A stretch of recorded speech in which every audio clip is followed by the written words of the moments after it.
Nous sommes au quartier Rochambeau à Vendôme, un quartier qui abritait jadis des militaires et ces habitations, vous le voyez, ont été construites en pierre de tuffeau, une pierre extraite non loin d'ici, à Villiers par exemple. Nous allons parler de cette activité tout à l'heure, mais tout de suite, intéressons-nous à une autre activité de ces caves, la culture des champignons. Une cave ou plutôt des kilomètres de dédale.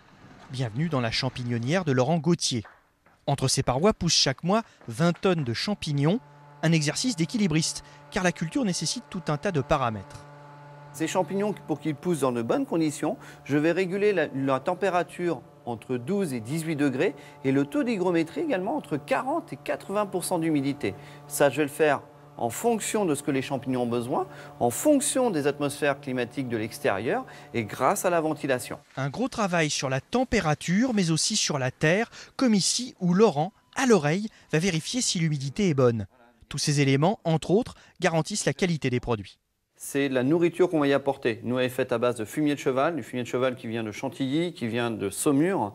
Ensuite, on va y apporter vraiment toutes les valeurs nutritives nécessaires à son développement, jusqu'à une terre de gobetage particulière faite à base de tourbe et de tuffeau. Le tuffeau, c'est des sels minéraux. On en a beaucoup dans la région et c'est ce qui va permettre de redonner de la chair et du goût aux champignons. Tous ces champignons seront bientôt proposés aux particuliers ou aux restaurateurs. La star, cette variété de pleurote jaune, très rare. Beaucoup de fruits, très parfumés, et ça, vous allez le retrouver dans les grandes tables des restaurants. Et pourquoi c'est capricieux? Pourquoi c'est si difficile à développer? Alors, il suffit d'avoir une petite variation d'1 ou 2 degrés, ou un petit peu trop d'humidité, et on va bloquer la fructification. Et décidément, Laurent n'aime pas trop la lumière. Il commencera sa journée demain matin à 2 h en prenant la route, direction Rungis.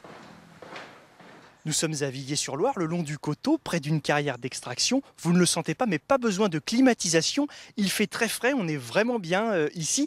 Et je suis avec Jean Chailloux, un historien. Merci de nous accorder quelques instants. Alors Jean, expliquez-nous, ce qu'on voit derrière nous, c'est ce qui a servi à construire notamment le quartier Rochambeau à Vendôme. Effectivement, donc au 19e siècle, on va augmenter le nombre de niveaux d'extraction, puisque au départ, on avait les 2 premiers niveaux, dont le tout premier est au niveau du Loir. Et au fur et à mesure des siècles, on va monter vers le sommet de la butte. Et au 19e siècle, on va beaucoup extraire, notamment dans cette cave. Et on va extraire de la pierre de qualité un petit peu plus dure que le calcaire du Turonien de la région, puisqu'ici, on a du calcaire du Sénonien.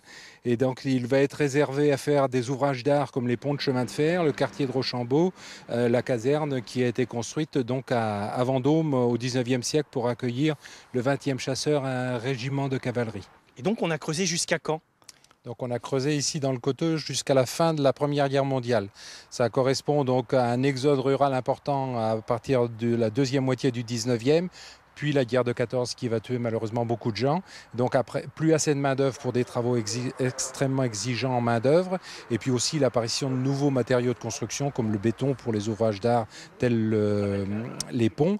Et puis on utilise un peu plus de briques qui vont un peu plus vite à la mise en œuvre, quoi. Et donc on pouvait être viticulteur, agriculteur et venir un peu extraire quand on avait du temps libre. Tout à fait. C'était le cas soit pour des viticulteurs seuls, qui, lorsqu'ils avaient des moments où en hiver, après leur travail dans les vignes, donc venaient extraire de la pierre, mais même un carrier spécialisé comme on a donc dans les niveaux inférieurs, qui comptait 7 ouvriers. Donc cette personne-là avait aussi des vaches, un cheval, des vignes à quelques kilomètres d'ici. C'était pas des gens qui n'avaient qu'une seule activité, quoi. Merci Jean Chailloux et on se retrouve demain pour d'autres pérégrinations dans le Loir-et-Cher.